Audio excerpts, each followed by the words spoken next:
Have you ever gone on a trip with Chinese friends and realized half the time they weren't sightseeing, but taking pictures of sightseeing? Yep, if you didn't take a photo, did it even happen? Welcome to the wonderful world of Chinese photography culture, where every moment is worth capturing, every meal deserves its close-up, and every wedding looks like a fashion magazine shoot. The modern photo obsession. In China, taking photos isn't just a hobby, it's practically a national sport. At tourist spots, you'll see armies of people holding selfie sticks like lightsabers, adjusting poses for 10 minutes just to get that perfect shot. You think you're early? Nope. Someone's already been standing in that Instagram-worthy spot since sunrise.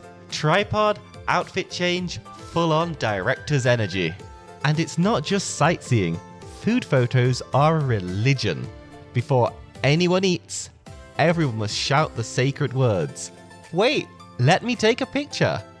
The dish could get cold, your friend could faint from hunger, but hey, priorities. Because if you post it online, the calories don't count. And then, of course, wedding photos. Now, in the West, most take pictures on their wedding day.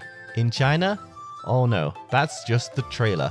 Couples book full-day photo shoots months before the wedding. Makeup artists, assistants, drones, fake fog machines. It's basically a Hollywood production set. Some even fly to Paris, New York or Bali just for one album. To them, it's not just about love. It's the ultimate proof that you were young, beautiful and photogenic. At least once upon a time. The social media engine. So how did this photo craze explode? 2 words, smartphones and social media. That's 4 words. Yeah, whatever, you get the point. Back in the day, the first photo ever taken took 8 hours to expose. Now it takes 8 seconds to snap, filter and upload to WeChat, Weibo or Little Red Book, China's answer to Instagram. WeChat alone has over 1 billion users, and every single day, hundreds of millions of photos are uploaded to Moments, their version of the Facebook feed. That's basically the population of Europe taking selfies every day. And here's the dirty secret.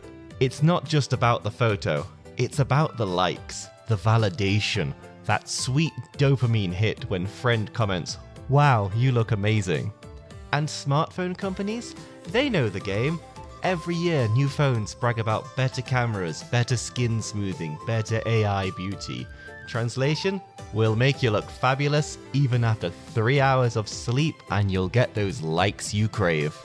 A short history of the Chinese camera craze. But let's rewind a bit. It began over 150 years ago. In the late 1800s, cameras were this mysterious Western invention. At first, only nobles and scholars could afford them. Empress Dowager Cixi herself loved posing for portraits. Always regal, always glamorous, like the original influencer of the imperial court. By the early 1900s, photo studios started popping up in cities like Shanghai and Beijing.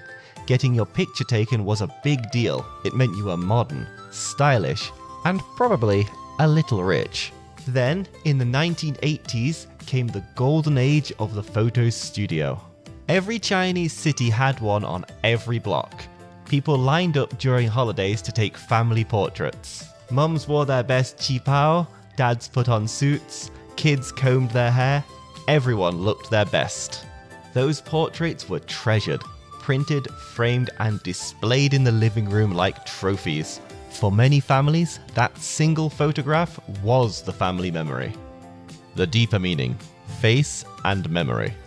Now you might be wondering, why are photos so important in Chinese culture? Well, one reason is face. Not the literal face, the cultural concept of mianzi, or social reputation. A photo isn't just about looking good, it's about looking respectable. That's why people go to great lengths to look polished in every picture. You don't want to post something messy that your aunt might see. Another reason is memory. For Chinese families, photos aren't just decoration. Every household has a box or album full of old pictures, weddings, birthdays, family reunions, even formal ancestor portraits. Some older people even go to photo studios to take their own memorial photo when they're still healthy, to look proper for the future.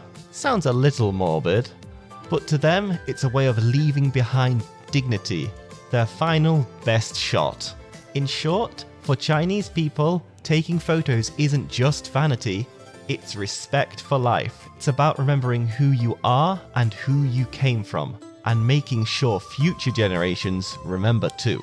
Photos, pride, and the present moment. Today, thanks to smartphones, everyone can be a photographer, and Chinese people have taken that idea and ran with it.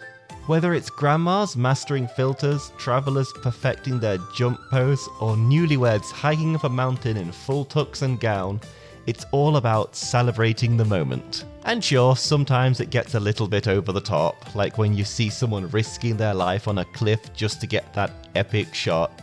But deep down, it all comes from the same place, wanting to capture life's beauty before it passes by. So, next time you see a group of Chinese tourists snapping away, don't roll your eyes, join them, because honestly, they've figured out something we all forgot.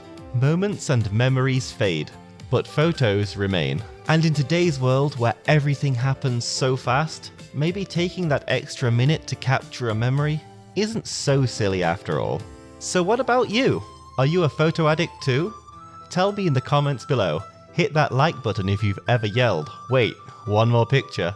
And of course, don't forget to subscribe for more stories that show the human side behind history and culture. Because remember, if you didn't subscribe, did it even happen?